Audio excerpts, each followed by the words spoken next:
Pretty much every state of the 50 states of America has a lemon law. Unfortunately, sometimes automobile manufacturers don't focus on the safety of the vehicle and instead focus on the safety of their own cash pocketbooks and net profits. For that reason, if your car is a defective lemon, you should really know about your legal rights.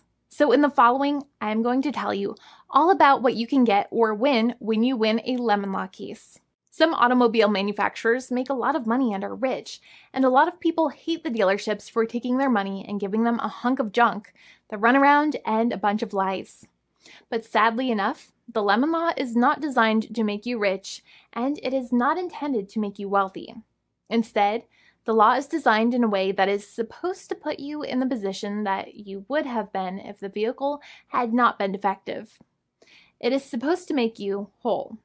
Even if you spent $60,000 or $70,000 on the car to fix up the car and spice it up, you still might not get that money back. It really depends. Even though the dealership might have lied to you, given you the runaround, and then failed to do their part. That's why it is important to give them the lemon drop down.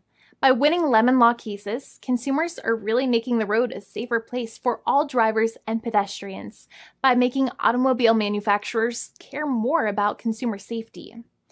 Now, what you get when you win a lemon law case usually comes down to one of three possible options or remedies. Option 1 is that they might provide you with a replacement vehicle.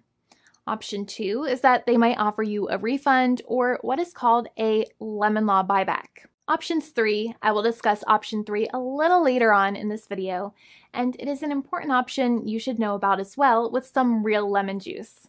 So let's start with the first remedy. Option 1 is that they can provide you with a replacement vehicle, which means you can basically trade your car in for a different vehicle, but there are some important things you should know about this option. The replacement vehicle should be a vehicle of similar value. The replacement vehicle should usually also be a vehicle from the same manufacturer with similar MSRP cost. It's crazy that many times, even though you really don't like dealing with that dealership, you might have to get a second car from the same manufacturer, even though they have lied to you and given you the runaround or given you a hard time. But there's another option with this as well, because year after year, the cost of vehicles might go up and the new vehicle might cost more.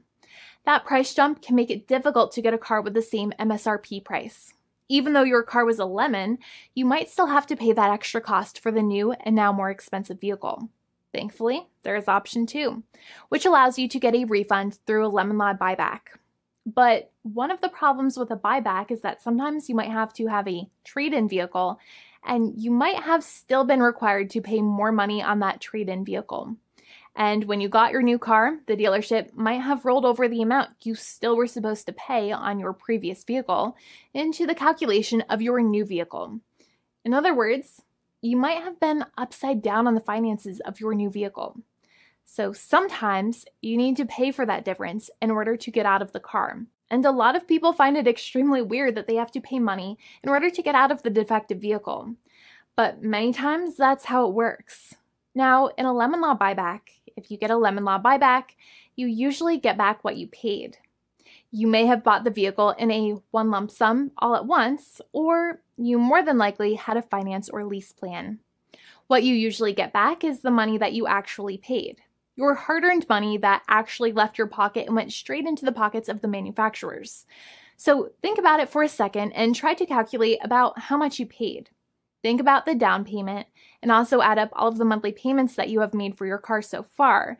It can add up to a lot of hard-earned money. In some cases, it can add up to $30,000 or more, but every case is different. Even though they accept that their vehicle is a lemon, many times the manufacturers still try to pinch pennies and also nickel and dime their customers. So they deduct certain fees during the negotiations, such as an offset for mileage for the portion of time that your vehicle did not have problems. Sometimes it is legal for manufacturers to deduct such things from the settlement you end up getting, but many times they may be doing so incorrectly or it might be taking away too much of your personal money. Having a powerful negotiator and experienced attorney by your side can be very helpful. In addition, most lawyers do not charge you out of your own pocket for their attorney's fees and court costs. Many attorneys only get paid if they win, and if they don't win, they just don't get paid anything. Lots of attorneys spend their own money on your case, and the attorney might never get the money back. But it may make sense for the lawyer to take that risk if you have a strong case. It reminds me of being a kid and selling lemonade and spending my piggy bank coins and quarters to make the lemonade, even though I was never sure if I would make my money back. But when I made amazing lemonade, everybody would want it. We would all be happier as a result. Option 3 is that sometimes a manufacturer might simply pay you a settlement in what is called a cash and keep procedure. That's when you keep the car, but you get paid some compensation for all of the headaches and defects the vehicle caused. Even if you don't have a clear lemon law case, the manufacturer might still make a good faith offer to settle the matter and get it off of their heads. In many situations, even though the settlement might be less than a full buyback of the vehicle, it might make sense for you to accept that offer depending on your goals. In addition, it's usually required that the problems happened while your car was under warranty or extended warranty. Even if you no longer have warranty, but your problems happened while your vehicle was under warranty, you might still have a case. However, without any warranty, you cannot have a lemon law case in most situations.